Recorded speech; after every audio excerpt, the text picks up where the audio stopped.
ஆதியாகமம் 38 அதிகாரம். அக்காலத்திலே யூதா தன் சகோதரரை விட்டு அதுலாம் ஊரானாகிய ஈரா என்னும் ஒரு மனிதனிடத்தில் போய்ச் சேர்ந்தான். அங்கே யூதா சூவா என்னும் பேருள்ள ஒரு கானானியனுடைய குமாரத்தியை கண்டு அவளை விவாகம் பண்ணி அவளோடே சேர்ந்தான். அவள் கர்ப்பவதியாகி ஒரு குமாரனை பெற்றாள். அவனுக்கு ஏர் என்று பெயரிட்டான்.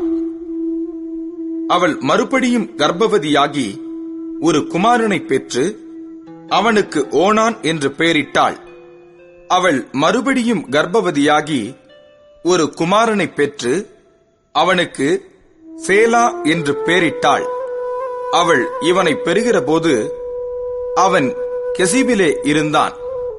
யூதா தன் மூத்த மகனாகிய ஏர் என்பவனுக்கு தாமார் என்னும் பேருள்ள ஒரு பெண்ணைக் கொண்டான். யூதாவின் மூத்த மகனாகிய ஏர் என்பவன் கர்த்தரின் பார்வைக்கு பொல்லாதவனாய் இருந்ததினால் கர்த்தர் அவனை அழித்துப் போட்டார். அப்பொழுது யூதா ஓனானை நோக்கி, நீ உன் தமையன் மனைவியை சேர்ந்து அவளை மைத்துன சுதந்திரமாய் படைத்து உன் தமையனுக்கு சந்ததியை உண்டாக்கு என்றான். அந்த சந்ததி தன் சந்ததியாய் இராதென்று ஓனான் அறிந்தபடியினாலே அவன் தன் தமையனுடைய மனைவியை சேரும்போது தன் தமையனுக்கு சந்ததி உண்டாகாதபடிக்கு தன் வித்தை தரையிலே விழவிட்டு கெடுத்தான். அவன் செய்தது கர்த்தரின் பார்வைக்கு பொல்லாததாய் இருந்ததினால் அவனையும் அவர் அழித்துப் போட்டார். அப்பொழுது யூதா தன் குமாரனாகிய சேலாவும் அவன் சகோதரர் செத்தது போல சாவான் என்று அஞ்சி தன் மருமகளாகிய தாமாரை நோக்கி, என் குமாரனாகிய சேலா பெரியவனாகும் மட்டும் நீ உன் தகப்பன் வீட்டிலே கைம்பெண்ணாய் தங்கியிரு என்று சொன்னான். அந்தபடியே தாமார் போய் தன் தகப்பன் வீட்டிலே தங்கியிருந்தாள். அநேக நாள் சென்ற பின் சூவாவின் குமாரத்தியாகிய யூதாவின் மனைவி மரித்தாள். யூதாவினுடைய துக்கம் ஆறின பின் அவன் அதுலாம் ஊரானாகிய தன் சிநேகிதன் ஈராவுடனே திம்னாவிலே தன் ஆடுகளை மயிர் கத்தரிக்கிறவர்களிடத்திற்கு போனான். அப்பொழுது, உன் மாமனார் தம்முடைய ஆடுகளை மயிர் கத்தரிக்க திம்னாவுக்கு போகிறார் என்று தாமாருக்கு அறிவிக்கப்பட்டது.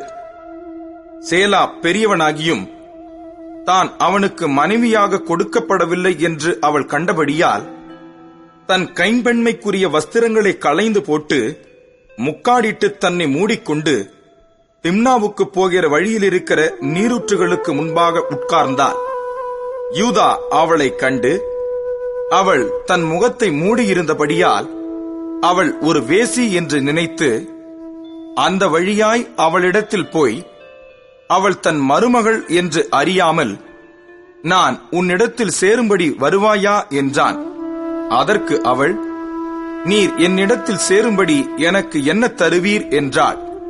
அதற்கு அவன், நான் மந்தையிலிருந்து ஒரு வெள்ளாட்டுக்குட்டியை அனுப்புகிறேன் என்றான். அதற்கு அவள், நீர் அதை அனுப்பும் அளவும் ஒரு அடைமானம் கொடுப்பீரா என்றாள். அப்பொழுது அவன், நான் உனக்கு அடைமானமாக என்ன கொடுக்க வேண்டும் என்று கேட்டான். அதற்கு அவள், உம்முடைய முத்திரை மோதிரமும் உம்முடைய ஆரமும் உம்முடைய கைக்கோலும் கொடுக்க வேண்டும் என்றாள். அவன் அவைகளை அவளுக்கு கொடுத்து அவளிடத்தில் சேர்ந்தான். அவள் அவனாலே கர்ப்பவதியாகி எழுந்து போய் தன் முக்காட்டை களைந்து தன் கைம்பெண்மைக்குரிய வஸ்திரங்களை உடுத்திக் கொண்டாள். யூதா அந்த ஸ்திரீயின் இடத்தில் இருந்த அடைமானத்தை வாங்கிக் கொண்டு வரும்படி அதுலாம் ஊரானாகிய தன் சிநேகிதன் கையிலே ஒரு வெள்ளாட்டுக்குட்டியை கொடுத்து அனுப்பினான். அவன் அவளை காணாமல் அவ்விடத்து மனிதரை நோக்கி, வழியண்டை நீரூற்றுகள் அருகே இருந்த தாசி எங்கே என்று கேட்டான். அதற்கு அவர்கள், இங்கே தாசி இல்லை என்றார்கள். அவன் யூதாவினிடத்தில் திரும்பி வந்து, அவளை காணோம், அங்கே தாசி இல்லை என்று அவ்விடத்து மனிதரும் சொல்லுகிறார்கள் என்றான். அப்பொழுது யூதா, இதோ இந்த ஆட்டுக்குட்டியை அனுப்பினேன், நீ அவளை காணவில்லை. நமக்கு அவகீர்த்தி வராதபடிக்கு அவள் அதை கொண்டு போனால் போகட்டும் என்றான். ஏறக்குறைய 3 மாதம் சென்ற பின்பு உன் மருமகளாகிய தாமார் வேசித்தனம் பண்ணினாள், அந்த வேசித்தனத்தினால் கர்ப்பவதியுமானாள் என்று யூதாவுக்கு அறிவிக்கப்பட்டது.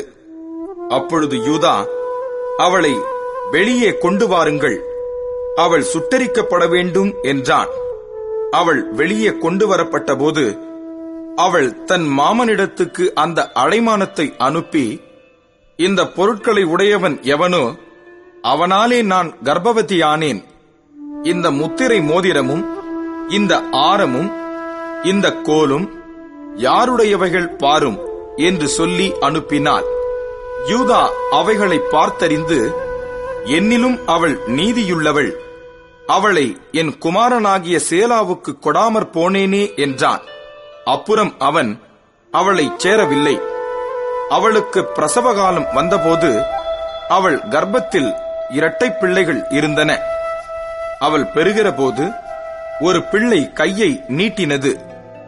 அப்பொழுது மருத்து வச்சு அதன் கையை பிடித்து அதில் சிவப்பு நூலை கட்டி, இது முதலாவது வெளிப்பட்டது என்றாள்.